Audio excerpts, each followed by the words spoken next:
Ladies and gentlemen, capital G here with Galazeth Prismari. And as you can see, a few subtle changes. A little bit off the top, a little bit off the bottom, and, well, a little bit more light to show that off with. This thing's actually kind of cool. You sit across the room with this thing on and it actually looks like a full 3D object. But more importantly, it makes the video quality a lot better having a light right here instead of, the big lamp in the corner. So, makes quite a nice difference. But enough about the subtle changes. Let's look at something a little less subtle, shall we? Galazeth Prismari. That's a red, a blue, and 2 generic for this 3/4 Elder Dragon coming out of Strixhaven. It flies, of course, and whenever this enters the battlefield, we get to create a treasure token. Sweet. Also, it says here that artifacts we control have tap to add 1 mana of any color. Spend this mana only to cast an instant or sorcery spell. Well, we're running 38 of these, so we won't have any shortage of sorceries to cast, shall we say. So, Dragon's Approach, the first instance of a sorcery that we are allowed to run more than 1 copy of in Commander. It says right there, a deck may have or can have any number of cards named Dragon's Approach. And the reason that text is there is because when you cast a Dragon's Approach, you deal 3 damage to each of your opponents. And then you may exile it and 4 other cards named Dragon's Approach from your graveyard. If you do, you get to search your library for a dragon and put it onto the battlefield. So, pretty cool stuff there. Not really doing the dragon tutoring thing, honestly. This one's all about bringing life totals from 40 to 0 using Dragon's Approach. So, let's see what the other cards to help us get there. Of course, a little bit of ramp with the Arcane Signet. Helm of Awakening, a little risky because all spells cost 1 generic mana less to play. It means our Dragon's Approaches are a lot cheaper, but it also means that the spells that our opponents cast will be cheaper as well. So a little risky, but the reward is worth it. Galazeth Signet, the Ruby Medallion, to reduce the cost of our red spells by 1. A Soul Ring, of course. Spellweaver Helix. Now this is not a card I've ever thought I would ever talk about in this format. Again, with Dragon's Approach being the first instance of a sorcery that we can have more than 1 copy of in our deck, there was never room for this card. So let's get the full story on this. It's 3 mana for this artifact. Imprint. When this enters the battlefield, you may remove 2 target sorcery cards in a single graveyard from the game. And whenever a card is played, if it has the same name as one of the imprinted sorcery cards, we may copy the other and play the copy without paying its mana cost. So, let's say, for example, Voltaic Hammer and Windfall. Voltaic Hammer just deals 3 damage to a target. And of course, Windfall forces all players to discard their hand and draw cards back up. They're both sorceries. If we're playing a 60 card format, we're allowed to have multiple copies of each in our deck. Well, once those cards are in our graveyard, anytime we cast another Voltaic Hammer, we would get another Windfall, or vice versa. Here, we can actually, in concept, imprint 2 Dragon's Approaches on it. And thus, whenever you cast a copy of Dragon's Approach from your hand, you'd get another copy of the spell put on stack by the Spellweaver Helix. There are other cool sorceries that we can pair with Dragon's Approach. So, we'll keep an eye out for that. Keep this card in mind. Continuing on with our artifacts, the Talisman of Creativity. A little Pain Talisman helps fix our colors. And the Thrumming Stone. Spells we control have Ripple 4. This card, every time we get a card that we're allowed to have any number of in our deck, Thrumming Stone's price goes up and up and up. And for good reason. Spells you control have Ripple 4, which means, within the context of this deck, we cast our Dragon's Approach. We get to reveal the top 4 cards of our library, and we get to cast any other cards named Dragon's Approach without paying its mana cost. And because it plays the spell, of course, it says whenever you play a spell, you may reveal the top 4 cards of your library. You may play any revealed cards with the same name as the spell. So each subsequent Dragon's Approach that you cast, you get to look at another 4 cards and another 4 cards, so on and so forth, until your enemies burn out. So Thrumming Stone is a potential finisher here. On to our creatures, not too many. The Archmage Emeritus. I think I got that right, actually. Anyways, blue and 2 for this 2/2 human wizard. Whenever you cast or copy an instant or sorcery spell, draw a card. Fun fact, there is an alternate art promo of this card if you get the Strixhaven bundles. But more importantly, we're going to be casting a bunch of Dragon's Approaches. We want to get some cards back. This will help us with it. Baral, Chief of Compliance. Instant and sorceries cost us 1 less to cast. And whenever a spell or ability we control counters a spell, we may draw a card. If we do, discard a card. Don't worry about the counterspell part. It's really about reducing the cost of our Dragon's Approach. Burgi, God of Storytelling. Whenever you cast a spell, add red mana. Until end of turn, you don't lose this mana as steps and phases end. Also says creatures you control can boast twice. Don't worry about the boast thing. Don't care about that. So this basically lets us cast a Dragon's Approach, get a red mana back, which we can use to cast another Dragon's Approach in concept.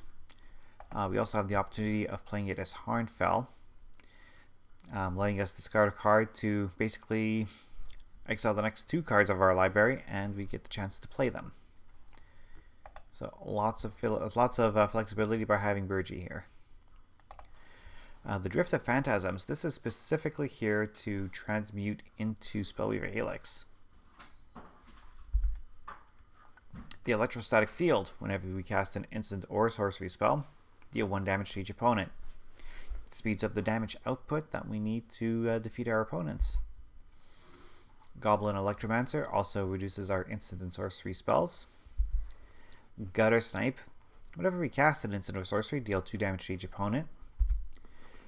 The only dragon I'm running is the Nullspine Dragon. In concept, if we do decide to do the exile 5 copies of Dragon's Approach, this is the dragon that will approach. It's a 7/5 flyer, humongous. And when this comes into play, we may discard our hand and draw cards equal to the damage dealt to target opponent this turn. So, let's say we cast 2 Dragon's Approach in the same turn, and that gives us the condition we need to go get our Nullspine Dragon. Pitch the rest of our hand, draw 6 cards. Seems good. Lastly, the Runaway Steamkin. Whenever we cast a red spell, if this has fewer than 3 +1/+1 counters on it, we get to put a +1/+1 counter on it. Also, remove 3 +1/+1 counters from the Steamkin to add triple red to our mana pool.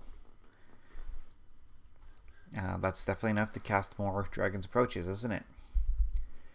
A single instant with Valakut Awakening. Put any number of cards from our hand onto the bottom of our library, then draw that many cards +1. So a good way to sort of fix our hand if we need to. Or if we're stuck on mana for whatever reason, we can play it as Valakut Stoneforge. Going into mana, of course, Cascade Bluffs, great filter land. Tap for generic, or colorless in fact, or we can spend a red or blue to get any of these combinations of mana in red or blue. Running the City of Brass. Whenever this becomes tapped, we take damage, but it lets us add a mana of any color to our mana pool. Command Tower, of course, taps for a red or blue for us. I decided to run the Evolving Wilds Fabled Passage, and you'll see Terramorphic Expanse later to go get our basics. Fiery Islet. Tap, pay a life, get a red or blue, or we can pay 1, tap, and sack this to draw a card. Forbidden Orchard. A little risky to give our opponents any sort of creatures, but it's definitely make sure that we can have whatever color of mana we need. Frost Boil Snarl. The Snarls are fantastic. It says, as Frost Boil Snarl enters the battlefield, we may reveal an island or mountain from our hand. If we don't, it enters the battlefield tapped. Okay, so this could come into play untapped for us. And even when it is untapped, it can give us a blue or a red mana. Only one single island, because really we don't need a lot of islands. We need more red than we do blue mana. So only a single island, which we can easily fetch out. The Mana Confluence, of course. Pay a life, add 1 mana of any color. 16 mountains. The River Glide Pathway, which taps for a blue, or it can be instead Lava Glide Pathway. The Shivan Reef, again, super happy that we got at least the enemy pain lands reprinted. Spirebluff Canal, when this enters the battlefield, it enters tapped unless we control 2 or fewer other lands. Steam Vents. The Sulphur Falls, Sulphur Falls, in fact, and when this enters the battlefield, comes in tapped unless we already have an island or a mountain. Temple of Epiphany enters the battlefield, gives us Scry 1, and can tap for either of our colors.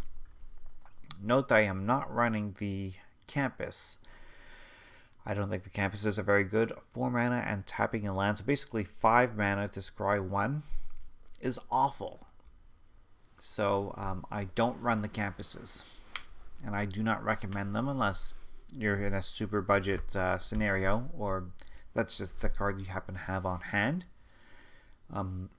As you get better cards, like Temple of Epiphany will give you an immediate scry, whereas the Campuses may not even give you a scry. They just come into play tapped and that's it. By the time you have the opportunity to use the scry, the game is over. Temple of the False God. A lot of people don't like running this. I do. Once we have 5 lands or more, including the Temple of the False God, this taps for double generic.